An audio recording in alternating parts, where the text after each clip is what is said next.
Hello मेरे प्यारे दोस्तों, आज हम लोग क्लास 12 का फिर से ऑब्जेक्टिव करने जा रहे हैं।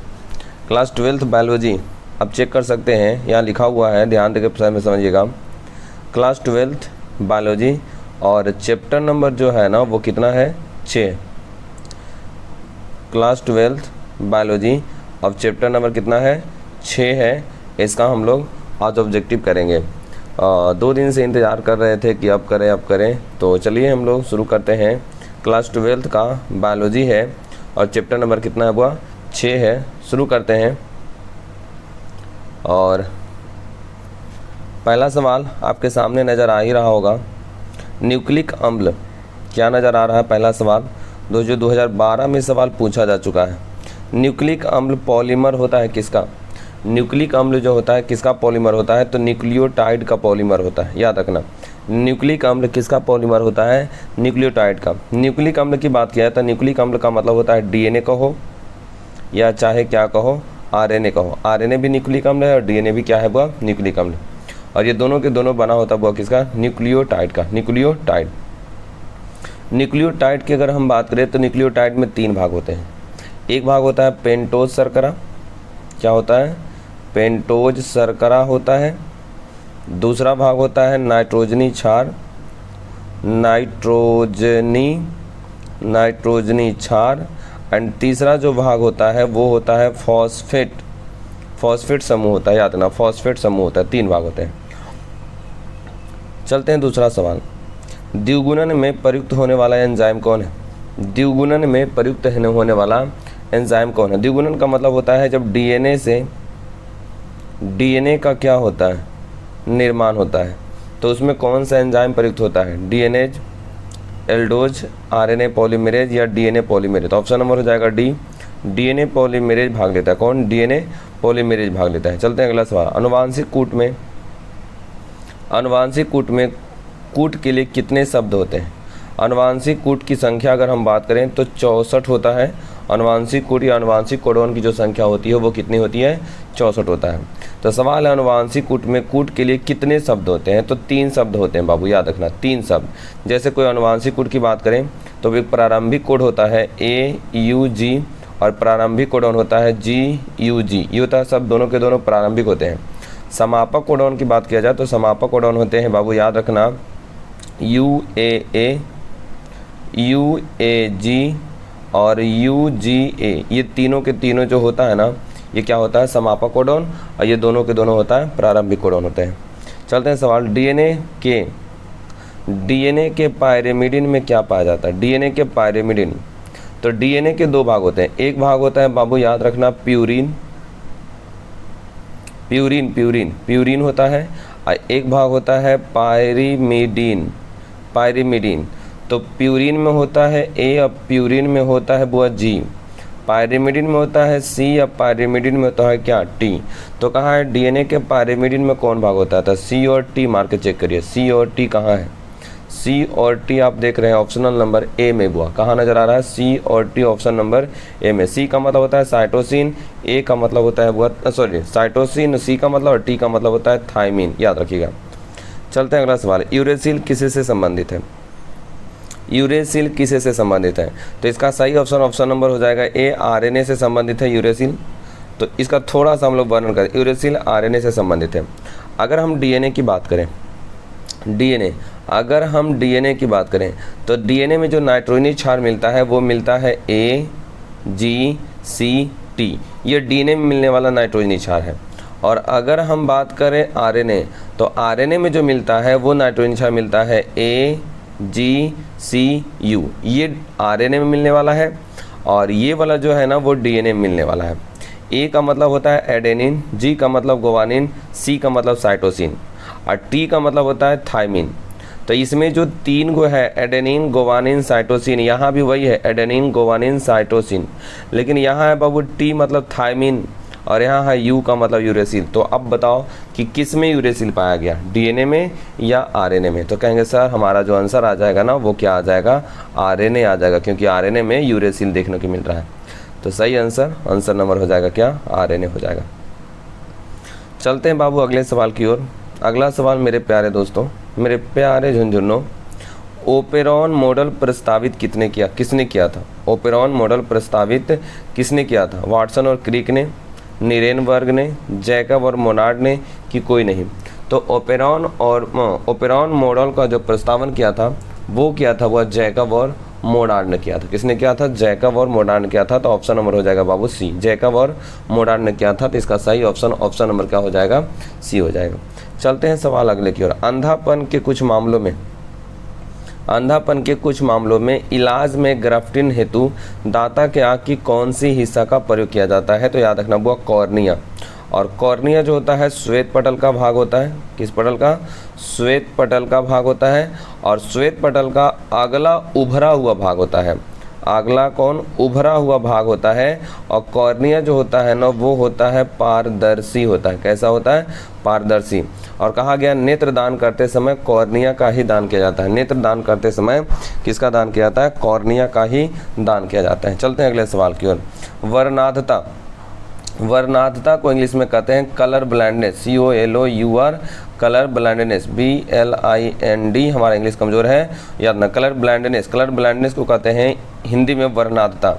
तो इस कलर ब्लाइंडनेस में लाल और हरे रंग का जो होता है पहचान नहीं कर पाता है। याद रखना बाबू, लाल और हरे रंग का पहचान नहीं कर पाता है। चलते हैं अगले सवाल की ओर।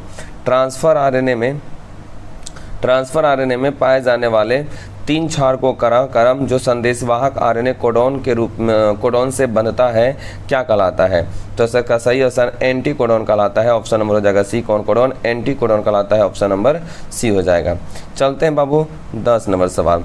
10 नंबर सवाल जो है ना वो क्या कहता है? प्रतिकोडॉन या एंटीकोडॉन किस पर पाया जाता है?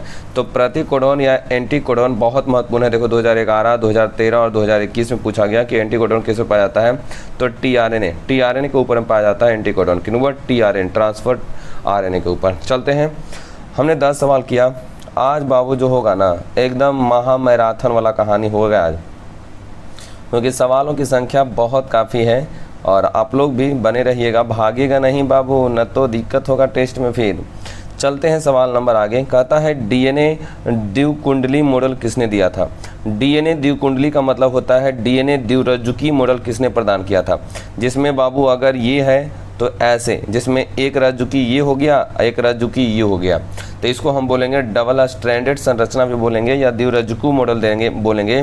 तो डीएनए द्विकुंडली मॉडल किसने दिया था? तो आंसर नंबर हो जाएगा बुआ सी, वाटसन और क्रिक ने दिया था। कब दिया था? 1953 ईस्वी में। कब हुआ? 1953 ईस्वी में। 1953 ईस्वी में दिया था। वाटसन और क्रिक ने दिया था। वाटसन और क्रिक ने 1953 ईस्वी में दिया था। अगला सवाल कहता है पॉलीमरेज श्रृंखला अभिक्रिया। क्या लिखता है? पॉलीमरेज श्रृंखला अभिक्रिया का कार्य क्या है? पॉलीमरेज श्रृंखला अभिक्रिया का काम क्या है? प्रतिलेखन या स्थानांतरण या दोनों या डीएनए प्रवर्धीकरण। ऑप्शन नंबर हो जाएगा डी, डीएनए प्रवर्धीकरण हो जाएगा। क्या हो जाएगा?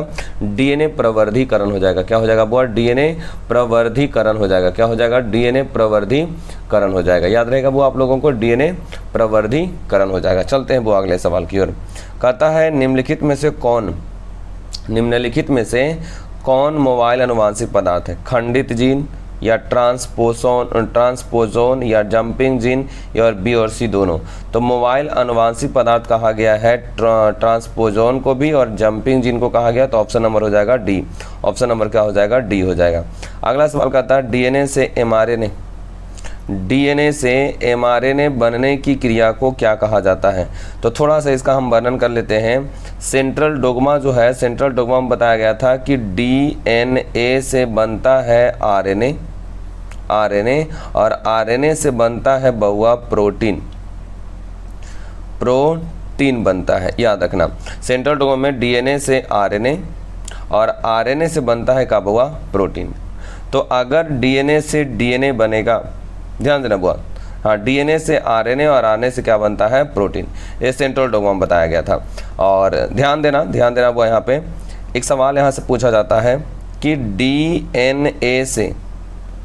डीएनए का ही निर्माण होना कहलाता है रेप्लिकेशन कहलाता है, जिसको हम लोग कहेंगे प्रतिकृतियन या प्रतिकृतिकरण कर सकते हैं बुआ।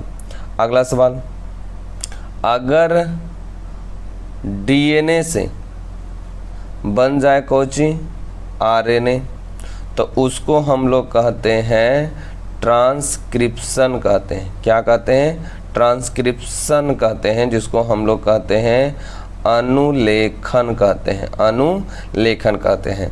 और एक और बच गया, क्या हुआ? एक बच गया आरएनए से किसका निर्माण होना? प्रोटीन का निर्माण होना। तो इसको हम लोग बोलते हैं ट्रांसलेशन। क्या बोलते हैं? ट्रांसलेशन बोलते हैं, जिसको हम लोग कहते हैं अनुवादन कहते हैं, याद रखना। तो यहाँ सवाल है आपके सामने, क्या सवाल है? डीएनए से एमआरएनए बनाने की क्रिया को कहते हैं। तो डीएनए से एमआरएनए बनाता है तो उसको हम लोग कहेंगे ट्रांसक्रिप्शन कहेंगे। क्या कहेंगे? ट्रांसक्रिप्शन कहेंगे बाबू, याद रखना उसको क्या कहेंगे? ट्रांसक्रिप्शन। ट्रांसक्रिप्शन को ही कहा गया है बाबू हिंदी में अनुलेखन कहा गया है, याद रखना, अनुलेखन कहा गया। अगला सवाल, डीएनए निम्नलिखित में से किसका आनुवांशिक पदार्थ? डीएनए निम्नलिखित में से किसका आनुवांशिक पदार्थ है? टीएमवी का मतलब होता है टीएमवी का मतलब टोबैको मोज़ेक वायरस का, या बैक्टीरियोफेज का मतलब होता है जीवाणुभोजी का, कि दोनों का, कि इनमें से कोई नहीं। तो सही ऑप्शन नंबर हो जाएगा बैक्टीरियोफेज, ऑप्शन नंबर हो जाएगा बी बैक्टीरियोफेज हो जाएगा। चलते हैं अगले सवाल की ओर। कौन सा नाइट्रोजनी बेस आरएनए में नहीं पाया जाता है? तो आरएनए में जो नाइट्रोजनी बेस होता है वो होता है ए, वो होता है जी, वो होता है सी, और वो होता है यू।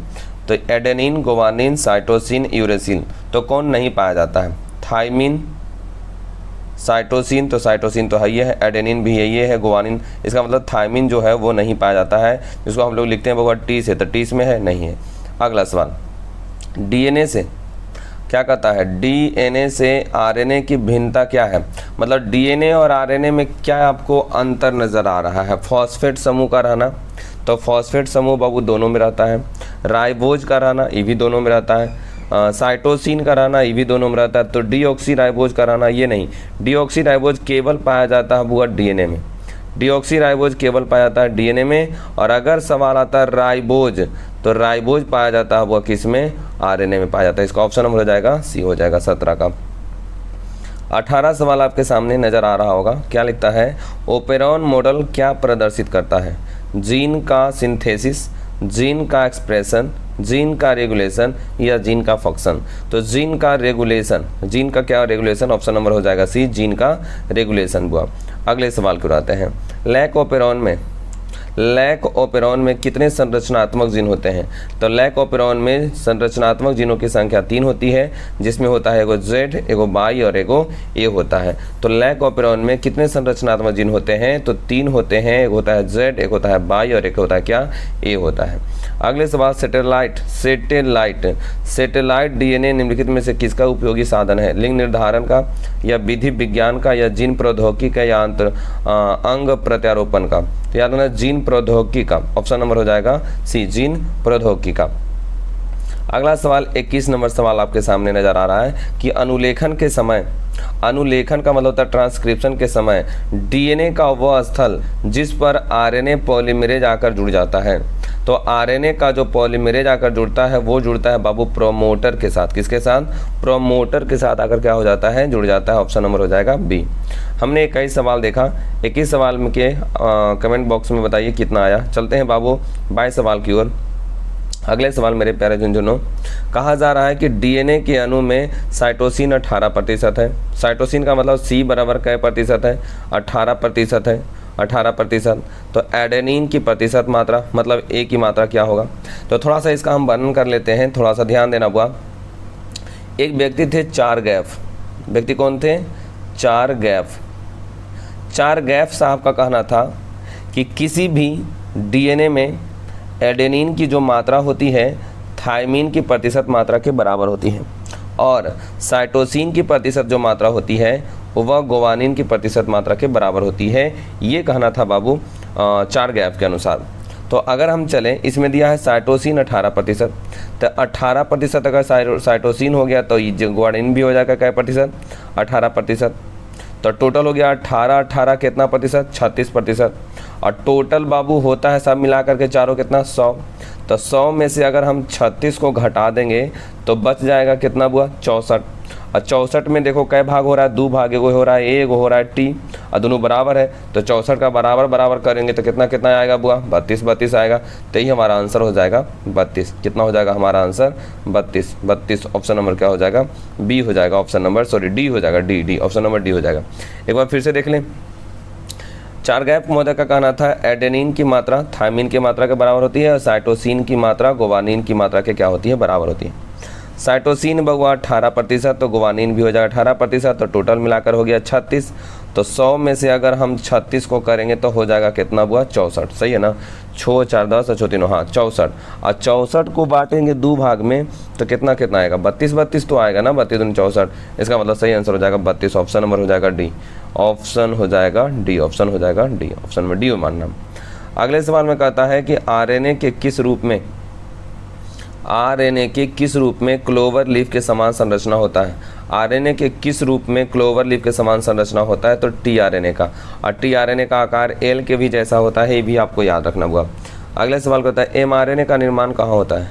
एमआरएनए का निर्माण कहाँ होता है, तो एमआरएनए का निर्माण होता है केंद्रक में। कहाँ होता है बुआ केंद्रक में होता है। एमआरएनए का निर्माण कहाँ होता है, तो याद रखना एमआरएनए का निर्माण जो होता है वो केंद्रक में होता है। केंद्रक का खोज किसने किया था, केंद्रक का जो खोज किया था वो रॉबर्ट ब्राउन ने किया था। और कब किए थे बुआ, तो ये भी याद रखना 1831 में केंद्रक का खोज किया था रॉबर्ट ब्राउन ने। ग्रिफिथ महोदय ने, ग्रिफिथ जिसका पूरा नाम है फ्रेडरिक ग्रिफिथ ने किस प्रयोग से सिद्ध किया कि डीएनए ही आनुवांशिक पदार्थ है। फ्रेडरिक ग्रिफिथ महोदय ने किस प्रयोग से सिद्ध किया कि डीएनए ही आनुवांशिक पदार्थ है, तो वो रूपांतरण का प्रयोग। किसका प्रयोग हुआ, रूपांतरण का प्रयोग। थोड़ा सा यहाँ से और वर्णन करें हम लोग, एक 2 पॉइंट और हुआ कि ग्रिफिथ महोदय ने जब सिद्ध किया था कि डीएनए ही आनुवांशिक पदार्थ है तो इन्होंने कौन से बैक्टीरिया का चयन किया था, तो बैक्टीरिया का नाम आपको याद रखना होगा स्ट्रेप्टोकोकस बैक्टीरिया। कौन बैक्टीरिया, स्ट्रेप्टोकोकस बैक्टीरिया। इन्होंने प्रयोग किया था बैक्टीरिया का, कौन स्ट्रेप्टोकोकस। और ये भी याद रखना कि स्ट्रेप्टोकोकस बैक्टीरिया जो होता है ना वो कौन सी बीमारी, न्यूमोनिया बीमारी पैदा करता है। रियली अगर देखें तो स्ट्रेप्टोकोकस न्यूमोनी का प्रयोग किया था, पूरा स्ट्रेप्टोकोकस न्यूमोनी का प्रयोग किया था। और यही स्ट्रेप्टोकोकस न्यूमोनी बीमारी पैदा करता है, कुछ हुआ न्यूमोनिया। तो बैक्टीरिया के रूप में तो स्ट्रेप्टोकोकस न्यूमोनी लिया था, लेकिन अगर पूछा जाए कि जीव उन्होंने किसको लिया था, तो जीव उन्होंने लिया था बुआ चूहा को। किसको लिया था, चूहा को लिया था, याद रखना बुआ चूहा को लिया था। अगला सवाल की ओर चलते हैं अगले सवाल की ओर। क्या लगता है डीएनए का एक जीवाणु, डीएनए का एक जीवाणु कोशिका से दूसरे जीवाणु कोशिका में जीवाणुभोजी द्वारा स्थानांतरण को क्या कहते हैं, ट्रांसफॉर्मेशन या रूपांतरण या ट्रांसडक्शन या इन्वर्सन या ट्रांसलेशन। तो ट्रांसडक्शन कहते हैं, ऑप्शन नंबर हो जाएगा बी हो जाएगा। चलते हैं अगले सवाल की ओर। बी डीएनए के एक पूर्ण घुमाव में कितने बेस पेयर होते हैं, तो बाबू 10 बेस पेयर होते हैं। कितने base pair, 10 pair. B DNA जो होता है ना वो हमने पढ़ाया था फ्रांसिस क्रिक, जो पढ़े थे ना फ्रांसिस क्रिक और फ्रांसिस क्रिक है वाटसन और फ्रांसिस क्रिक, ये दोनों जेम्स वाटसन और फ्रांसिस क्रिक जो दोनों थे, उन्होंने जो डीएनए बताया था उसी के अनुसार बी डीएनए में होता है 14 क्या हो गया 10 बुआ 10। ऑप्शन नंबर ए मारिएगा। जंक डीएनए किसको कहा जाता है, जंक डीएनए किसको कहा जाता है, तो याद करो बुआ अगर ये डीएनए है तो अगर मान लेते हैं एकरे में ये वाला भाग में अगर सूचना है, अगर जानकारी है, ऐसे भाग में अगर जानकारी है तो जानकारी वाले भाग को कहा जाता है, याद रखना एक्सॉन। क्या कहा जाता है, एक्सॉन कहा जाता है। और ऐसे को एक्सॉन या इसी को कहा जाता है, याद रखना बुआ कोडिंग वाला भाग। कौन वाला भाग, कोडिंग वाला भाग कहा जाता है, ये बात आतना। लेकिन यदि अगर हम बोलें कुछ ऐसा कि जो खाली वाला भाग है जिसमें सूचना ना है, ये वाला जो खाली वाला भाग है इसमें मान लिया जाए सूचना है ये नहीं है, तो सूचना नहीं है तो इसको हम लोग कहते हैं इंट्रॉन। थोड़ा सा मिटा देते हैं बुआ, थोड़ा सा मान लेते हैं। हमने कहा था कि अगर ये कोई डीएनए है तो ई वाला में सूचना था। अब मान लेते हैं ई वाला जो खाली वाला भाग है इसमें सूचना नहीं है, तो इसको हम लोग कहते हैं इंट्रॉन कहते हैं। क्या कहते हैं? इंट्रॉन। क्या कहते हैं? इंट्रॉन। और इंट्रॉन को ही कहा जाता है नॉन कोडिंग। क्या कहते हैं? नॉन कोडिंग कहा जाता है। और इसी को कहा गया है बुआ जंक डीएनए। इसी को कहा गया है कौन डीएनए? जंक डीएनए इसी को कहा गया है। जंक डीएनए इसको कहा गया है जिसमें सूचना नहीं होता, उसको इंट्रॉन या नॉन कोडिंग डीएनए या जंक डीएनए ही कहा जाता है। याद रखना बुआ, जंक डीएनए कहा जाता है। तो सवाल यहाँ क्या था? जंक डीएनए किसे कहा जाता है? कोडिंग वाला को, नॉन कोडिंग वाला को? तो जी हाँ, नॉन कोडिंग वाला को कहा जाता है जंक डीएनए कहा जाता है। किसको हुआ? नॉन कोडिंग वाला को कहा जाता है जंक डीएनए कहा जाता है। अगले सवाल की ओर चलते हैं। जो जीन अपना स्थान बदलते हैं, जो जीन अपना स्थान बदलते रहते हैं उन्हें क्या कहते हैं? नियंत्रक जीन या ट्रांसपोसोन जीन या संरचनात्मक जीन या ऑपरेटर जीन? तो उसको कहा गया है ट्रांसपोसोन जीन कहा गया। क्या कहा गया हुआ? ट्रांसपोसोन जीन कहा गया। तो ऑप्शन नंबर हो जाएगा बी हो जाएगा। अगला सवाल, स्ट्रेप्टोकोकस न्यूमोनी। अभी थोड़ी देर पहले हम लोगों ने यही समझा था छोटू, मेरे प्यारे बच्चों, अभी थोड़ी देर पहले हम लोगों ने यही समझा था जब हम लोग पढ़े थे फ्रेडरिक ग्रिफिथ वाला, याद करो, तो वहाँ पढ़ाया गया था कि स्ट्रेप्टोकोकस न्यूमोनी जीवाणु से कौन बीमारी होता है? तो हमने पढ़ा था न्यूमोनिया। न्यूमोनिया बुआ जो फ्रेडरिक ग्रिफिथ ने अपने प्रयोग में बताया था कि स्ट्रेप्टोकोकस न्यूमोनी और चूहा को लेकर दिखाया था, तो याद है उसमें न्यूमोनिया बीमारी होता है, हो ना? स्ट्रेप्टोकोकस न्यूमोनी से न्यूमोनिया बीमारी होता है। चलते हैं, केंद्रक प्रतिरोपण। केंद्रक प्रतिरोपण तकनीक का खोज किसके द्वारा किया गया था? तो केंद्रक प्रतिरोपण तकनीक का जो खोज किया गया था वो किया गया था वह ब्रिक्स के द्वारा। किसके द्वारा किया गया था? ब्रिक्स के द्वारा। अगर हम ब्रिक्स का पूरा नाम हम बोले ना बुआ, तो ब्रिक्स का पूरा नाम होता है रॉबर्ट, क्या होता है? Robert W Briggs. याद रखना, रॉबर्ट डब्ल्यू ब्रिक्स होता है ब्रिक्स का पूरा नाम। और इन्होंने अपना प्रयोग दिया था बाबू, याद रखना, 1952 में। कब हुआ? 1952 में। तो यहाँ पे केंद्रक प्रतिरोपण तकनीक का खोज किसने किया था? ब्रिक्स ने किया था 1952 में। याद रखना, पूरा नाम रॉबर्ट डब्ल्यू ब्रिक्स है। अगले सवाल क्या आता है? DNA finger printing. क्या लिखता है? डीएनए फिंगर प्रिंटिंग निम्नलिखित में से क्या है? डीएनए टाइपिंग है या डीएनए प्रोफाइलिंग है या दोनों है या बेस पेयरिंग है? तो डीएनए फिंगर प्रिंटिंग निम्नलिखित में से क्या है? तो डीएनए टाइपिंग भी है और डीएनए प्रोफाइलिंग भी है। तो ऑप्शन नंबर हो जाएगा सी, दोनों के दोनों। डीएनए टाइपिंग और DNA profiling, option number C, दोनों के दोनों। अगला सवाल लिखता है कि सबसे अधिक लंबा, सबसे अधिक तथा सबसे कम जीन वाले मानव में कौन गुणसूत्र होगा? तो सबसे ज़्यादा जीन पाया जाता है गुणसूत्र 1 में और सबसे कम पाया जाता है गुणसूत्र 22 में। तो ऑप्शन नंबर हो जाएगा सी। ऑप्शन नंबर क्या हो जाएगा? सी हो जाएगा। 33 सवाल हमने देख लिया बुआ। अब बढ़ते हैं अगले मेरे प्यारे झुंझुनों, चौथे सवाल। हमने आप लोग को कहा है, हमने आपको कहा है बाबू कि मैराथन होगा, क्योंकि सवाल की संख्या बहुत ज़्यादा है, इसलिए आप लोग बने रहिए और देखते रहिए। 34 नंबर क्वेश्चन की ओर आते हैं। 34 नंबर सवाल में क्या लिखता है? डिऑक्सी राइबोज तथा राइबोज शर्करा एक ही वर्ग के हैं, जिन्हें हम क्या कहते हैं? ट्राइओसेम या पेंटोसेम या हेक्सोसेम या हेप्टोसेम? तो याद हम करें, डिऑक्सी राइबोज तथा राइबोज शर्करा ये दोनों के दोनों जो है ना बुआ, वो क्या है? पेंटोज शर्करा है। पेंटोज शर्करा। तो पेंटोज में कितने कार्बन? 5 कार्बन। 5 कार्बन के लिए पेंटोज का इस्तेमाल किया तो पेंटोसेम हो जाएगा। ऑप्शन नंबर बी हो जाएगा। चलो मेरे प्यारे झुंझुनों, आगे की ओर चलते हैं। सवाल कहता है डीएनए फिंगर प्रिंटिंग का खोज कब किया गया था? डीएनए फिंगर प्रिंटिंग का खोज कब किया गया था? सवाल आपके सामने नज़र आ ही रहा होगा। डीएनए फिंगर प्रिंटिंग का खोज कब किया गया था? तो डीएनए फिंगर प्रिंटिंग का खोज जो किया गया था वो किया गया था बुआ, सवाल क्या था ध्यान से ना, हाँ, डीएनए फिंगर प्रिंटिंग का खोज, एक बार थोड़ा सा इसको देखिएगा, एलेक्स जेफरीज ने किया है। किसने किया है?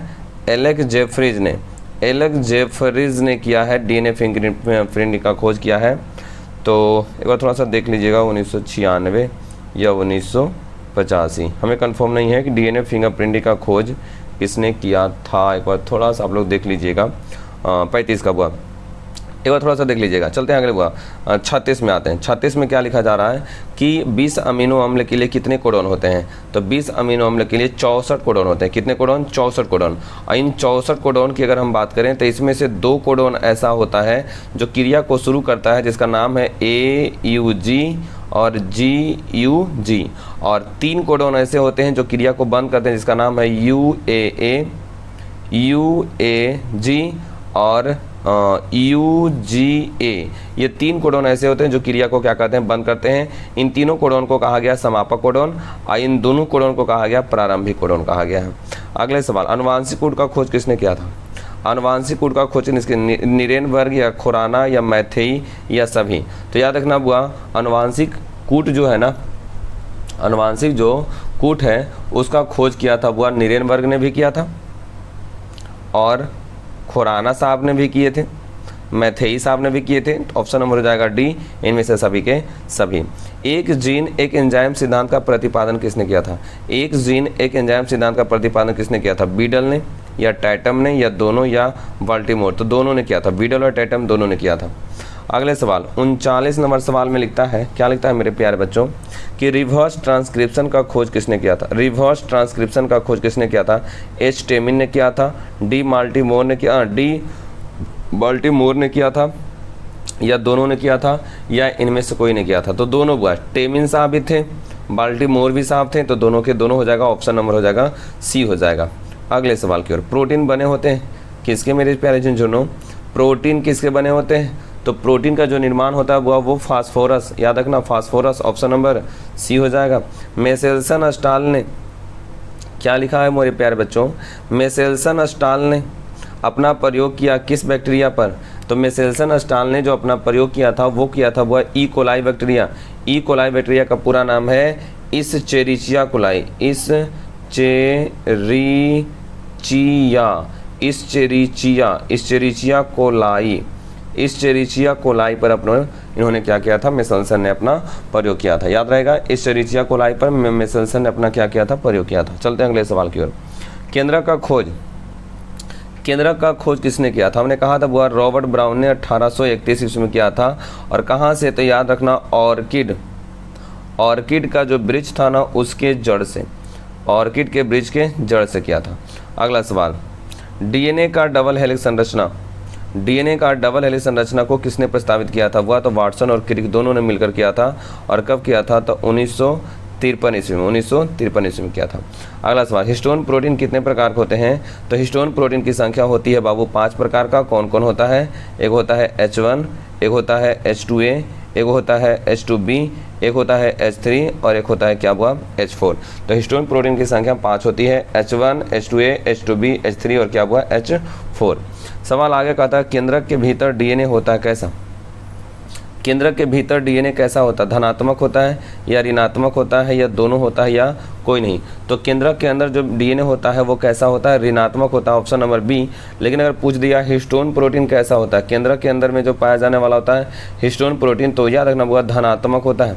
ये भी याद रखना, हिस्टोन प्रोटीन कैसा होता है? धनात्मक। लेकिन केंद्रक के भीतर डीएनए जो होता है वो कैसा होता है? ऋणात्मक होता है। चलते हैं मेरे अगले सवाल की ओर। एक न्यूक्लियोसोम में मेरे प्यारे बच्चों, एक न्यूक्लियोसोम में कितने नाइट्रोजन क्षार के जोड़े एक कुंडली में रहते हैं? तो याद रखना होगा 200, ऑप्शन नंबर हो जाएगा सी, 200 हो जाएगा। अगला सवाल है, लैम्ब्डा वायरस में, वायरस लैम्ब्डा में कितने न्यूक्लियोटाइड की संख्या होती है? तो 48,502, ऑप्शन नंबर हो जाएगा ए, 48,502। 47 सवाल हो गया मेरे प्यारे बच्चों। अब आते हैं मेरे प्यारे झुनझुनों 48 नंबर सवाल की ओर आते हैं। इसमें लिखता है कि डीएनए पाया जाता है कहाँ? केंद्रक में, माइटोकॉन्ड्रिया में, लवक में, सभी में। तो डीएनए पाया जाता है वो केंद्रक में पाया जाता है, ऑप्शन नंबर हो जाएगा ए। अगले सवाल को आते हैं, किसने कहा, किसने कहा मेरे प्यारे बच्चों, किसने कहा मेरे प्यारे बच्चों कि एडेनिन की मतलब ए की मात्रा, थायमिन का मतलब टी की मात्रा बराबर होती है? तो 4 गैप, ऑप्शन नंबर हो जाएगा बुआ बी। हम पहले बता चुके हैं 4 गैप, ऑप्शन नंबर बी होता है बुआ। अगला, वे विषाणु मेरे प्यारे झुनझुनों कोलकाता, वे विषाणु, विषाणु का मतलब वायरस, वायरस, वे विषाणु मतलब वायरस जो जीवाणु, जीवाणु का मतलब होता है बैक्टीरिया को मार देते हैं, उन्हें क्या कहते हैं? जीवाणु भोजी या रेडियोधर्मी या केंद्रकाव या कोई नहीं, तो उसको जीवाणु भोजी कहते हैं, जीवाणु भोजी कहते हैं। जो वायरस बैक्टीरिया को मार देता है वैसे वायरस को जीवाणु भोजी कहा जाता है। अगले सवाल करते हैं, जेनेटिक कोड कहाँ उपस्थित होता है मेरे प्यारे बच्चों? जेनेटिक कोडोन कहाँ उपस्थित होता है? तो जेनेटिक कोडोन उपस्थित होता है एमआरएनए के ऊपर, याद रखना ऑप्शन नंबर हो जाएगा ए, एमआरएनए के ऊपर। अगला सवाल मेरे प्यारे झुनझुनों, डीएनए, डीएनए के नॉन कोडिंग क्रम को कौन क्या कहते हैं मेरे प्यारे बच्चों। ये सवाल को हमने एक बार बहुत बेहतर तरीके से हमने इसी वीडियो में बताया है, आप जा करके ध्यान से देखिएगा कि डीएनए के नॉन कोडिंग का मतलब याद करो, ये अगर हम डीएनए बनाए थे तो एक भाग को हमने कहा था एकरे में सूचना होता है, इसमें हमने कहा था सूचना नहीं होता था। जिसमें सूचना नहीं होता उसको हमने कहा था इंट्रॉन कहा था, याद करो बाबू मेरे प्यारे झुंझुनों, इंट्रॉन। इसी को हमने कहा था नॉन कोडिंग भी कहा था, या इसी को हमने कहा था जंक डीएनए भी कहा था। कौन डीएनए? जंक डीएनए कहा था। तो इंट्रॉन, तो इसका ऑप्शन क्या हो जाएगा मेरे प्यारे बच्चों? इंट्रॉन का मतलब हो जाएगा बी। क्या हो जाएगा? बी। चलते हैं आगे बाबू, अगले सवाल की ओर चलते हैं। क्या लिखता है कि निम्न में मानव के किस गुणसूत्र में जीन की संख्या सबसे अधिक होती है? निम्न में मानव के किस गुणसूत्र में जीन की संख्या सबसे अधिक होती है? तो गुणसूत्र नंबर कितना में? 1 में। गुणसूत्र नंबर 1 में जीन की जो संख्या होती है ना वो सबसे ज़्यादा होती है मेरे प्यारे बच्चों। गुणसूत्र नंबर किस में? 1 में। चलते हैं अगले सवाल की ओर। और अगर सबसे कम की बात कहा जाता है बुआ, सबसे कम गुणसूत्र कहाँ होता है, सबसे कम जीन कहाँ होता है? तो गुणसूत्र 22 में बोलते बुआ। अगले सवाल की ओर आते हैं। रोध कूट की संख्या कितनी होती है मेरे प्यारे बच्चों? तो हम सबसे पहले बात कर लेते हैं कूट की संख्या। कुल होता है बुआ 64, जिसमें से 2 गो होता है प्रारंभिक और 3 गो होता है रोधकूट। तो ऑप्शन नंबर हो जाएगा सी। ऑप्शन नंबर क्या हो जाएगा? सी हो जाएगा। और अगर पूछा जाता कि प्रारंभिक कूट कौन कौन होता है, तो प्रारंभिक कूट होता है AUG और होता है बउआ GUG। और समापक कोडॉन कौन कौन होता है? तो समापक कोडॉन होता है बाबू याद रखना UAA, UAG और UGA। ये तीनों के तीनों समापक कोडॉन होता है। आप ऐसे सवाल को एकदम हमेशा रट्टा करो बुआ, ये सब सवाल एकदम भूलना नहीं है। और ऐसे भी हम लोगों को कोई सवाल भूलना नहीं चाहिए, क्योंकि हर वो सवाल बोर्ड एग्जाम के लिए महत्वपूर्ण है बुआ। किस जीन के साथ एंजाइम RNA पॉलीमरेज जुटा रहता है? तो प्रमोटर जीन। ये बुआ 2वां सवाल आ गया, promoter gene. Option number B हो जाएगा। ओकाजाकी खंड कब बनता है? ओकाजाकी खंड कब बनता है? प्रतिलेखन में, स्थानांतरण में, द्विगुणन में या पराकरण में? तो याद रखना बुआ द्विगुणन में। ओकाजाकी खंड कब बनता है? द्विगुणन में बनता है। ऑप्शन नंबर हो जाएगा सी। और ये भी याद रखना ओकाजाकी जो खंड का निर्माण होता है वो होता है असतत खंड। असतत खंड याद रखना बुआ, असतत खंड पर ओकाजाकी खंड का क्या होता है बुआ? निर्माण होता है। सवाल है स्थानांतरण की क्रिया मेरे प्यारे बच्चों, स्थानांतरण की क्रिया किसे से संबंधित है? स्थानांतरण की जो क्रिया है मेरे प्यारे बच्चों वो किसे से संबंधित है? क्या हुआ? हमने कहा स्थानांतरण की जो क्रिया है बाबू वो किसे से संबंधित है? तो ऑप्शन नंबर याद रखना हुआ प्रोटीन संश्लेषण से संबंधित है। किससे? प्रोटीन संश्लेषण। ऑप्शन नंबर हो जाएगा डी। कहता है RNA के लिए सही क्रम कौन है? RNA के लिए सही क्रम, तो RNA की बात करें तो RNA में होता है प्यूरिन में A होता है और G होता है प्यूरिन में, और पायरिमिडिन में होता है C और क्या होता है U। तो बताओ बुआ RNA के लिए कौन सा क्रम क्या है बुआ? सही है A बराबर U कि G बराबर C कि A प्लस C या AEC। तो याद करो बुआ हमने पढ़ाया था, थोड़ा सा इसको ध्यान लगा कर मारो। तो सर आपने तो कहा प्यूरिन में होता है AG और पायरिमिडिन में होता है CU, तो कुछ तो हमको नज़र ना आ रहा है। तो चलो इसको हम समझते हैं। हमने पढ़ा था, याद करो मेरे प्यारे बच्चों, DNA। तो DNA में नाइट्रोजन क्षार होता है क्या? AGCT। तो कहेगा हाँ सर सही बात है। और अगर हम मेरे प्यारे बच्चों RNA में नाइट्रोजन क्षार की बात करें तो A होता है, G होता है, C होता है और U होता है। चलो इतना पढ़ लिया। तो क्या AG कहीं है? ना है। क्या CG कहीं है? ये है। C बराबर कौची है? G है, लगता है ये है। G बराबर, सॉरी उल्टा पुल्टा हो गया, फिर से बाबू फिर से क्या कहा हमने? कहा मेरे प्यारे बच्चों DNA में ना, DNA में क्या कहा? A कहा, G कहा, C कहा, T कहा। ये किस में कहा? DNA में। अब आगे आते हैं मेरे प्यारे बच्चों, किस में आते हैं? हमने क्या कहा? थोड़ा सा DNA की बात किया, अब RNA की बात करते हैं। RNA में क्या क्या था? RNA में था A, G, C, U। ये किस में है? RNA में। तो A वाला A के साथ, G वाला G के साथ, C वाला C के साथ, तो T वाला किसके साथ? U के साथ। T वाला किसके साथ? U के साथ। तो T वाला U के साथ ये भी ना मैच कर रहा है, वहीं कुछ तो डाउट मिस का। RNA के लिए कौन सही है? RNA के लिए कौन सा हमारा सही है? RNA के लिए तो RNA के लिए कौन सा सही है? चूँकि थायमीन में होता है यहाँ T, और सॉरी DNA में होता है यहाँ T आरएनए में यहाँ होता है क्या हुआ, यू। तो अगर आरएनए का कोडॉन, हमारे हिसाब से हुआ इसका ऑप्शन नंबर होना चाहिए ए होना चाहिए। ए बराबर क्या होना चाहिए, यू होना चाहिए। एडेनिन, एडेनिन होता है किसके साथ, थायमीन के साथ। चलो ठीक है, लेकिन आरएनए में थायमीन तो होता नहीं है, आरएनए में कुछ होता है, यूरेसिल होता है। हाँ, तो ऑप्शन नंबर हो जाएगा ए इज इक्वल टू यू, सही है बुआ, ए इज इक्वल टू यू सही है। चूँकि याद करो बुआ, हम लोगों ने पढ़ा है, ध्यान से पढ़ो, इसको फिर से समझते हैं। चूँकि ए जो होता है वो किसके साथ जाता है, तो ए जो होता है वो जाता है बाबू टी के साथ। ए जाता है किसके साथ, टी के साथ। और सी रहता है बउआ किसके साथ, जी के साथ। ये ट्रिपल बॉन्ड के साथ, ये डबल बॉन्ड के साथ। लेकिन आरएनए की बात करें तो आरएनए में तो टी ना होता है, आरएनए में कौन होता है, यू होता है। तो ए इज इक्वल टू क्या हो जाएगा, यू सही है। ऑप्शन नंबर ए, ऑप्शन नंबर ए हो जाएगा। चलते हैं अगले सवाल की ओर। कौन सा टर्मिनल या स्टॉप कोडॉन है। स्टॉप कोडॉन को ही कहा जाता है समापक कोडॉन। तो समापक कोडॉन को ही हम लोग बोले थे बुआ 3 संख्या होती है, जिसको रोध कूट के भी नाम से जाने थे। और कितना बार बोल चुके हैं बुआ कौन कौन होता है, एक बार नहीं कई बार। तो इसमें हो जाएगा ऑप्शन नंबर UAG भी, UAA भी, UGA और UAG। ऑप्शन नंबर हो जाएगा डी, सभी के सभी हो जाएगा। अगला सवाल, प्रोटीन संश्लेषण की क्रिया संपन्न होती है।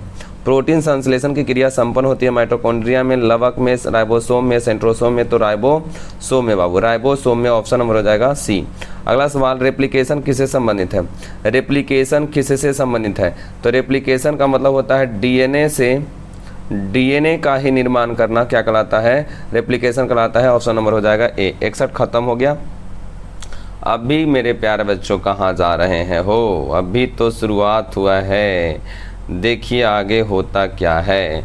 अभी तो हमने शुरुआत किया है, देखिए आगे क्या क्या होता है। चलो आपके लिए एक शायरी सुनाते हैं। एक शायरी क्या है, आपके लिए एक शायरी सुना रहे हैं, उन गौर से शायरी सुनना, गौर से एकदम बुआ। कहता है चलो यूं ही थोड़ा बतिया लिया जाए। कभी कभी क्लास वगैरह में ना थोड़ा सा बोरिंग वगैरह होना था, तो थोड़ा सा आज में शायरी मार लेते हैं। क्या मारने जा रहे हैं, शायरी, शायरी मार लेते हैं। आप लोग भी थोड़ा समझिएगा। चलो यूं ही थोड़ा बतिया लिया जाए, गमों को थोड़ा भुला लिया जाए। क्या कहा हमने, चलो यूं ही थोड़ा बतिया लिया जाए, गमों को थोड़ा भुला लिया जाए। जो होना होगा वो हो करके ही रहेगा, जो होना होगा वो हो करके ही रहेगा। क्यों ना थोड़ा थोड़ा मुस्कुरा लिया जाए, क्यों ना थोड़ा थोड़ा मुस्कुरा लिया जाए। तो चलते हैं मेरे प्यारे बच्चों, मुस्कुराते रहिए और एंजॉय से पढ़ते रहिए। अब आते हैं अगले सवाल की ओर। सवाल नंबर 62 है। कहाँ तक किए थे, देखो भुलाई हो गए हैं। सवाल नंबर लगता है हमने कहाँ तक हो गया था, एक सेकंड मेरे प्यारे बच्चों, हाँ रेप्लिकेशन 61 सवाल हो गया था। चलते हैं 62 सवाल की ओर। तो 62 सवाल से पहले हमने वो शायरी आपको सुना दिया, तो थोड़ा सा मुस्कुराइए, मुस्कुराइए, थोड़ा सा मुस्कुराइए। चलते हैं वो अगले सवाल की ओर। क्या लिखता है, लिखा जा रहा है कि निम्नलिखित में से कौन समापक कूट या टर्मिनल कोडॉन है, UAA, UCC या AUG या GUG। तो UAA बुआ, UA समापक कोडॉन में कौन है, UAA या UAG या UGA भी पढ़े थे। चलते हैं वो अगले सवाल की ओर। अगला सवाल मेरे प्यारे बच्चों क्या नज़र आ रहा है, कहता है अगला सवाल में क्या लिखा जा रहा है, कहा जा रहा है कि प्रोटीन संश्लेषण में 2 अमीनो अम्ल के बीच किस प्रकार का बंधन बनता है। तो पेप्टाइड बंधन। ऑप्शन नंबर हो जाएगा ए। अगले सवाल की ओर बुआ। अगला सवाल क्या लिखता है, ट्रांसक्रिप्शन की समाप्ति। ट्रांसक्रिप्शन को हम लोग कहते हैं अनुलेखन, अनुलेखन। तो अनुलेखन की समाप्ति किसके द्वारा होती है, तो अनुलेखन की समाप्ति होता है रो प्रोटीन के द्वारा। और शुरुआत होता है किसके द्वारा हुआ, सिग्मा फैक्टर के द्वारा। शुरुआत होता है सिग्मा फैक्टर के द्वारा, समाप्ति होता है रो फैक्टर। ऑप्शन नंबर हो जाएगा सी मेरे प्यारे बच्चों। अगले सवाल की ओर आते हैं। अगला सवाल में क्या लिखता है, प्रोटीन संश्लेषण में अमीनो अम्ल को सक्रिय करने में किसकी सहायता होती है, किसकी आवश्यकता होती है। प्रोटीन संश्लेषण में अमीनो अम्ल को सक्रिय करने में किसकी आवश्यकता होती है, तो याद रखना हुआ ATP एडिनो एडेनोसिन ट्राइफॉस्फेट का, एडेनोसिन ट्राइफॉस्फेट ऑप्शन नंबर हो जाएगा बुआ डी, एडेनोसिन ट्राइफॉस्फेट। अगले सवाल की ओर आते हैं। ट्रिप्टोफैन ओपेरॉन किस प्रकार के तंत्र को दर्शाता है? ट्रिप्टोफैन ओपेरॉन किस प्रकार के तंत्र को दर्शाता है? प्रेरणीय या दमनकारी या दोनों या कोई नहीं? तो दमनकारी बुआ, ऑप्शन नंबर हो जाएगा बी, दमनकारी हो जाएगा। लैक ऑपेरॉन में, कौन ऑपेरॉन में? लैक ऑपेरॉन में लैक्टोज का अर्थ क्या होता है? लैक्टोज का कार्य क्या होता है? लैक ऑपेरॉन में लैक्टोज का कार्य क्या होता है? नियंत्रक का, प्रेरक का या अवरोधक का? कोई नहीं, तो प्रेरक का काम होता है। किसका? प्रेरक का, ऑप्शन नंबर बी। कहता है नियंत्रक जीन को और किस नाम से जानते हैं? नियंत्रक जीन को और किस नाम से जानते हैं? निरोधक जीन के नाम से जानते हैं। नियंत्रक जीन को हम लोग निरोधक जीन के भी नाम से हम जानते हैं बुआ। नियंत्रक जीन को हम लोग किस नाम से जानते हैं? निरोधक जीन के भी नाम से जानते हैं। किस नाम से? निरोधक के नाम से जानते हैं। ऑप्शन नंबर हो जाएगा ए हो जाएगा।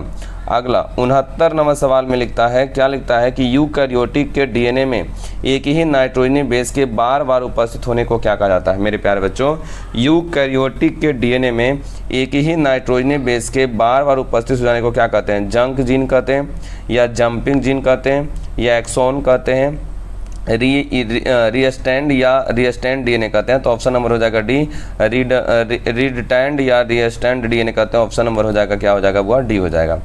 अगला मेरे प्यारे बच्चों 70 नंबर सवाल, अभी तो हम 70 पहुँच भी करें बुआ। यूकैरियोटिक में इंट्रीगेटर जीन प्रोकैरियोटिक के किस जीन की तरह काम करता है? यूकैरियोटिक में इंटीग्रेटर जीन प्रोकैरियोटिक के किस जीन की तरह काम करता है? नियंत्रक जीन की तरह, ऑपरेटर जीन की तरह, प्रमोटर जीन की तरह, संरचनात्मक जीन की तरह? तो बाबू यूकैरियोटिक में इंटीग्रेटर जीन प्रोकैरियोटिक के किस की तरह काम करता है? तो नियंत्रक जीन की तरह काम करता है। ऑप्शन नंबर हो जाएगा बुआ ए, ऑप्शन नंबर हो जाएगा ए मेरे प्यारे बच्चों। 71 नंबर सवाल आपके सामने नजर आ ही रहा है। क्या नजर आ रहा है कि डीएनए फिंगर प्रिंटिंग का कार्य क्या है? डीएनए फिंगर प्रिंटिंग का कार्य क्या है? संतान के सही माता पिता की पहचान करना, या फॉरेंसिक विज्ञान प्रयोगशाला में अपराधियों की पहचान करना, या संदिग्ध माता पिता की जानकारी प्राप्त करना, या सभी? तो ऑप्शन नंबर हो जाएगा डी, इनमें से सभी के सभी हो जाएगा। चलते हैं मेरे प्यारे बच्चों अगले सवाल की ओर। डीएनए अणु के न्यूक्लियोटाइडों के पूरक होते हैं। डीएनए अणु किसके न्यूक्लियोटाइडों के पूरक होते हैं? टीआरएनए के नाइट्रोजनी बेस का, या एमआरएनए के नाइट्रोजनी बेस का, या राइबोसोम के आरएनए का, या इनमें से कोई नहीं? तो याद रखना बुआ एमआरएनए के नाइट्रोजनी बेस का सही ऑप्शन नंबर हो जाएगा बी, एमआरएनए के नाइट्रोजनी बेस का ऑप्शन नंबर बी। एमआरएनए के नाइट्रोजनी बेस का ऑप्शन नंबर क्या हो जाएगा? बी हो जाएगा, एमआरएनए के नाइट्रोजनी बेस का। अगले सवाल की ओर मेरे प्यारे बच्चों कहता है 4 गैफ का नियम, किसका नियम? 4 गैफ का नियम किस पर लागू होता है मेरे प्यारे बच्चों?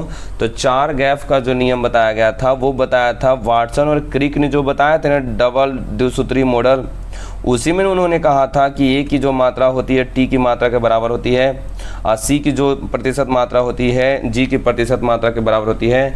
चूंकि ये किस में बताया गया था? डबल स्टैंडर्ड संरचना में ना, चूंकि वाटसन और क्रिक ने दिया था ना, तो यहाँ क्या हो जाएगा? ऑप्शन नंबर देखो तो क्या कहता है?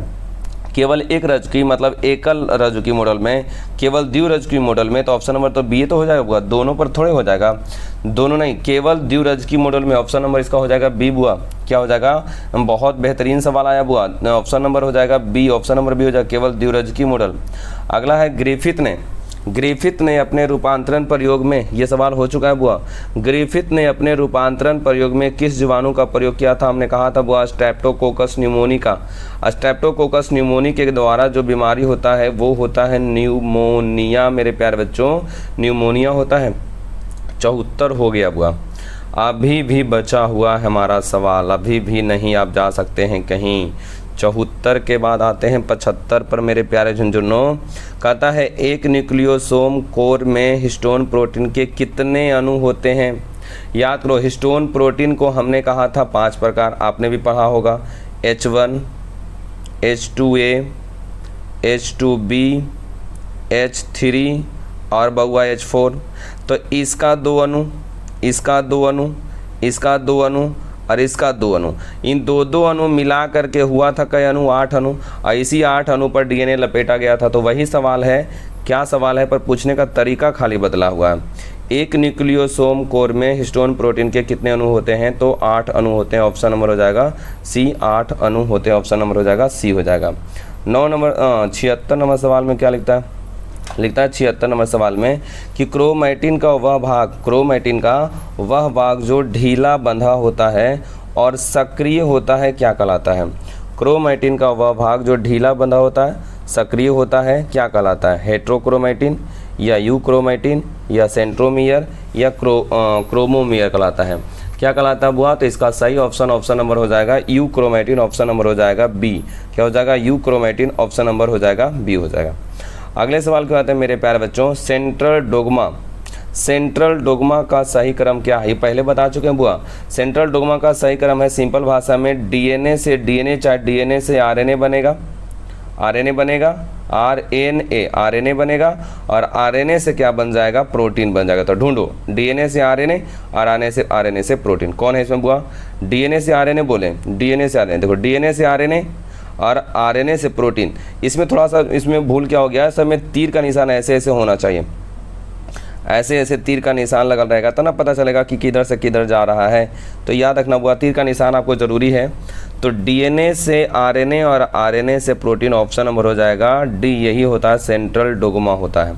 चलते हैं सवाल के आगे। डीएनए का प्रतिकृतियन का मतलब होता है रेप्लिकेशन, किस विधि द्वारा होता है? मतलब डीएनए का निर्माण होना किस सिद्धांत पर आधारित है? अर्ध संरक्षित सिद्धांत, ऑप्शन नंबर बी, अर्ध संरक्षित सिद्धांत पर आधारित है। डीएनए का प्रतिकृतियन किस विधि द्वारा होता है? तो अर्ध संरक्षित, ऑप्शन नंबर हो जाएगा बी। अगला सवाल मेरे प्यारे बच्चों 79 नंबर सवाल में लिखता है कि डीएनए प्रतिकृतियन के अर्ध संरक्षित मॉडल को प्रायोगिक रूप से किसने सिद्ध किया था? मतलब किसने बताया था कि आधा गुणसूत्र, जैसे मान लेते हैं ये है बउआ डीएनए, तो ये वाला टूट गया था तो ऊपर चल गया था, ये वाला टूट गया था तो नीचे चला आया था। और याद करो, एगो और यहाँ पर आता है, एगो और यहाँ पे चला आता है। तो मेसेल्सन एवं अस्टाल ने कहा था कि एगो हो जाता है नयका, एगो हो जाता है कौन बुआ? पुरनका। याद करो, एगो हो जाता है पुरनका, एगो होता है नयका। मेसेल्सन एवं अस्टाल ने बताया था। जाकर के बाद थोड़ा सा पढ़ लीजिएगा तो इसका सही ऑप्शन नंबर हो जाएगा मेसेल्सन एवं अस्टाल। यहाँ ल बुआ छूट गया, मेसेल्सन एवं अस्टाल ने, ऑप्शन नंबर बी। और ये भी याद रखना, इनमें प्रयोग किया गया था N14 का और किसका बुआ? N15 का। भारी वाला और हल्का वाला तो एगो बना था भारी वाला, एगो बना था कौन बुआ? हल्का वाला। उसी को अंतर संरक्षी के आधार पर कहा जाता है। तो हो जाएगा कौन सी बुआ? मेसेल्सन एवं अस्टाल, ऑप्शन नंबर बी हो जाएगा। चलते हैं अगले सवाल की ओर। ओकाजाकी खंड किस तंतु पर बनता है? तो पहले बता चुके हैं बुआ, ओकाजाकी खंड का निर्माण असतत तंतु पर बनता है, टूट कर बनता है असतत तंतु पर, ऑप्शन नंबर बी मेरे प्यारे बच्चों। 81 नंबर सवाल में आते हैं। अभी 81 पहुँचे बुआ, बहुत कहता है 81 नंबर सवाल में कि डीएनए पॉलीमरेज एंजाइम किस दिशा में नए तंतु का निर्माण करता है? हमेशा याद रखना बुआ, डीएनए पॉलीमरेज एंजाइम जहां भी जाएगा उसका दिशा 5' to 3' होगा। क्या होगा? 5' to 3' में बनेगा। याद करो, आरएनए पॉलीमरेज, आरएनए प्राइमर जो हमने कहा था बुआ, आरएनए प्राइमर वाला याद करो कहानी बुआ, आरएनए प्राइमर वाला तुम लोगों को पढ़ाया गया था, उसमें बनता है हमेशा 5' to 3' की ओर बनता है। अगला सवाल मेरे प्यारे बच्चों 82 नंबर सवाल में लिखता है यूकैरियोटिक को हम लोग हिंदी में कहते हैं सुकेंद्रकी। यूकैरियोटिक को हिंदी में कहते हैं सुकेंद्रकी। ये भी सवाल कभी कभी आ सकता है। यूकैरियोटिक को हिंदी में सुकेंद्रकी कहते हैं, प्रोकैरियोटिक को कहा जाता है बुआ पूर्व केंद्रकी कहते हैं। तो यूकैरियोटिक में अनुलेखन के बाद बनने वाला प्राथमिक आरएनए को क्या कहते हैं? यूकैरियोटिक में अनुलेखन के बाद बनने वाला प्राथमिक आरएनए को क्या कहते हैं? तो HNRNA। अब हुआ HNRNA कहते हैं। क्या कहते हैं? HNRNA, जिसको हिंदी में कहा गया है हेट्रोजीनियस आरएनए। ये भी बुआ याद रखना, HNRNA का ही दूसरा नाम है heterogeneous RNA, heterogeneous RNA HNRNA बाबू। अगला मेरे प्यारे बच्चों आगे की ओर आते हैं मेरे प्यारे बाबू। कहता है कि HNRNA हेट्रोजीनियस आरएनए जिसको हम लोग बोलेंगे कि गैर कोडिंग भागों को जेकरे में सूचना नहीं होता, जिसको इंट्रॉन भी कहा गया था, उसको काट करके हटा दिया जाता है। तो कोडिंग भागों को खाली जोड़ दिया जाता है। कोडिंग भागों का मतलब जिसमें सूचना होता है एक्सॉन कहते हैं, जोड़ दिया जाता है। यह प्रक्रिया क्या कहलाती है? कैपिंग या टेलिंग या स्पेलिसिंग या रूपांतरण। तो स्पेलिसिंग कहलाता है, ऑप्शन नंबर हो जाएगा सी। बहुत महत्वपूर्ण सवाल है, जाकर देखिएगा बुआ, बहुत महत्वपूर्ण सवाल है। अगला सवाल, मानव जीनोम परियोजना में सबसे बड़ा जीन कौन सा पाया गया था? इंसुलिन जीन, या डिस्ट्रोफिन जीन या ओंकोजीन या हीमोग्लोबिन जीन। तो डिस्ट्रोफिन जीन पाया गया, तो ऑप्शन नंबर बी हो जाएगा। अगला सवाल मेरे प्यारे बच्चों, 85 नंबर सवाल क्या कहता है मेरे प्यारे झुनझुनों कि डीएनए फिंगरप्रिंटिंग का मुख्य आधार क्या है। डीएनए फिंगरप्रिंटिंग का मुख्य आधार क्या है? कुल डीएनए की मात्रा, या डीएनए बहुरूपता, या उसको कहते हैं वीएनटीआर, या आरएनए अनुक्रम, या प्रोटीन संश्लेषण। याद करो बुआ, हमने वीएनटीआर के बारे में या डीएनए बहुरूपता के बारे में तुम लोगों को समझाया होगा। B option VNTR, variable number of tandem repeat, कुछ ऐसा बताया था। तो ऑप्शन नंबर हो जाएगा 20 का। 85 नंबर सवाल हो गया मेरे प्यारे बच्चों। अब ज़्यादा नहीं बचल, अब हो गया बुआ, अब हो गया मेरे प्यारे झुनझुनों। एक बार फिर वो सारी मारेंगे जो हमने मारा था, तो थोड़ा सा देख लेते हैं, इतना पहले ख़त्म कर लेते हैं। डीएनए डुप्लेक्स का कुंडलन होता है। डीएनए डुप्लेक्स मतलब डीएनए जो डबल स्ट्रैंडेड संरचना था वो उसका कुंडलन कैसा होता है? दक्षिणावर्त होता है, बहुत महत्वपूर्ण सवाल है बुआ। वामावर्त होता है, या समांतर होता है, या कोई नहीं होता है? ऑप्शन नंबर हो जाएगा ए, दक्षिणावर्त होता है। कैसा होता है? दक्षिणावर्त, ऑप्शन नंबर ए हो जाएगा। अगला, किसी डीएनए में मेरे प्यारे बच्चों, किसी डीएनए में कूट GAG है, तो उसका प्रतिकूट क्या होगा? तो देखो बहुत ध्यान से, इसका पहले से आंसर आपको नज़र आ रहा है कि GAG है तो G हो जाएगा उसके सामने बाबू C, A है तो उसके सामने T हो जाएगा, और G है तो उसके सामने फिर हो जाएगा वो फिर सॉरी क्या कहा, ध्यान नहीं दिए, फिर से हुआ। DNA है तो DNA में कूट दिया है बुआ GAG, का प्रतिकूट क्या होगा? सवाल हमारे हिसाब से कुछ लगता है गड़बड़ी, हमारे हिसाब से कुछ न कुछ बुआ सवाल में मिसिंग है, कुछ न सवाल में मिसिंग है। क्या सवाल मिसिंग है, थोड़ा सा बाबू चेक करते हैं। कहता किसी डीएनए में कूट GAG का प्रतिकूट क्या होगा? तो G का होना चाहिए बुआ C, चलो ठीक है। A का U होगा और G का फिर G होगा। ये कैसे हो सकता है? ये कैसे हो सकता है? किसी डीएनए में कूट GAG का प्रतिकूट क्या होगा? GAG का प्रतिकूट क्या होगा? तो सवाल यहाँ पे कुछ गलती है, सवाल ज़रूर कुछ न कुछ गलत पाया गया है। सवाल को अगर हम थोड़ा सा सुधारने की कोशिश करें तो सवाल में क्या हो सकता है, थोड़ा सा बुआ एक सेकेंड, हमारे हिसाब से यहाँ पे जो सवाल होना चाहिए, GAG लिखा है, चलो डीएनए में GAG लिखा है, सवाल को सुधार लेते हैं, अपने मन से करने की कोशिश करते हैं। डीएनए में लिखा है GAG, तो ये पूछा गया होगा कि आरएनए में इसका प्रतिकूट क्या होगा? आरएनए में इसका प्रतिकूट क्या होगा? और अगर डीएनए में ही है तो डीएनए में इसका प्रतिकूट क्या होगा? तो याद करो, अगर GAG के रूप में है, अगर GAG के रूप में है, चलो हम डीएनए में ही बात कर लेते हैं, आरएनए में छोड़ो। डीएनए में जैसे मान लेते हैं बाबू, ध्यान दो ना, ये डीएनए वाला भाग है, तो यहाँ है बउआ G, और यहाँ है A, और यहाँ है फिर बउआ कोची G। तो इसका अगर इस पर अगर नाइट्रोजन क्षार आना है तो इसी को देख कर आएगा। तो यहाँ G है तो याद करो यहाँ क्या आएगा C, यहाँ A है तो यहाँ कोची आएगा T, और यहाँ G है तो फिर कोची आएगा C। तो होना चाहिए CTC होना चाहिए, क्या होना चाहिए? CTC होना चाहिए। है CTC कहीं? CTC नहीं है, CTC नहीं है, तो सुधार लेना, यहाँ हो जाए CTC इसको कर लेना, CTC कर लेना हुआ, CTC कर लेना, ऑप्शन नंबर हो जाएगा A, CTC option number A हो जाएगा। लेकिन यदि अगर आरएनए में इसको पूछता, किस में पूछता? आरएनए में यदि पूछता तो G का तो हो जाएगा बुआ C, सही बात है, लेकिन A का हो जाएगा U, और फिर G का हो जाएगा बुआ क्या? C, तो हो जाएगा CUC। है CUC कहीं? तो ये भी नहीं है, तो सुधार लेना, इसको सुधार लेना। चलते हैं सवाल आगे की ओर। अगला 88 नंबर सवाल में क्या लिखता है? 88 नंबर सवाल लिखता है कि TMV का आनुवांशिक पदार्थ निम्नलिखित में से कौन है? TMV का मतलब होता है टोबैको मोजैक वायरस का आनुवांशिक पदार्थ कौन है? तो इसका आंसर आपको सामने नजर आ रहा है, RNA का एक कुंडली। RNA का एक कुंडलिनी का मतलब single stranded RNA, single stranded RNA, एकल कुंडली होता है। ऑप्शन नंबर होता है B, ऑप्शन नंबर हो जाएगा B। अगला सवाल 89 नंबर आपके सामने नज़र आ रहा है। 89 नंबर सवाल में क्या लिखता है कि आरएनए के आधार अनुक्रम, मतलब आरएनए का आधार अनुक्रम है AUCG CCUGA, तो सही क्रम क्या होगा? तो देखो इसका आंसर पहले से नज़र आ रहा है, पर हम इसको बुआ एक बार देख लेते हैं सही आंसर है कि गलत है। तो याद करो RNA के अनुक्रम का दिया गया है, तो A के सामने क्या होगा बाबू? A के सामने T होगा, U के सामने जो हो जाएगा, U के सामने जो हो जाएगा वो हो जाएगा T, तो यहाँ हो जाता है हुआ A के सामने T, U के सामने होना चाहिए बाबू क्या? A, और C के सामने होना चाहिए G, और फिर G के सामने होना चाहिए C, और फिर C के सामने होना चाहिए G, और फिर C, फिर C के सामने होना चाहिए G, और फिर U आ गया ना, तो U के सामने फिर होना चाहिए हमें क्या हुआ? A, और G के सामने होना चाहिए फिर C, और फिर होना चाहिए A के सामने होना चाहिए हमारे हिसाब से T। तो चेक करते हैं, T A G C फिर G फिर G फिर A फिर, चलो ठीक है, ऑप्शन नंबर बुआ हो जाएगा C, ये बिल्कुल सही है बुआ।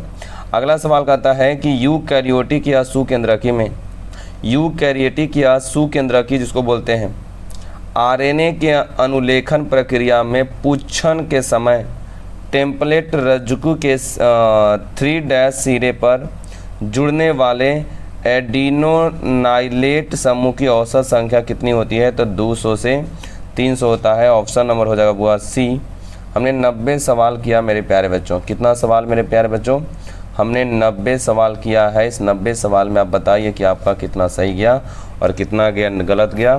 तो हमने बहुत सारा बाबू सवाल किया है, बहुत सारा सवाल किया है।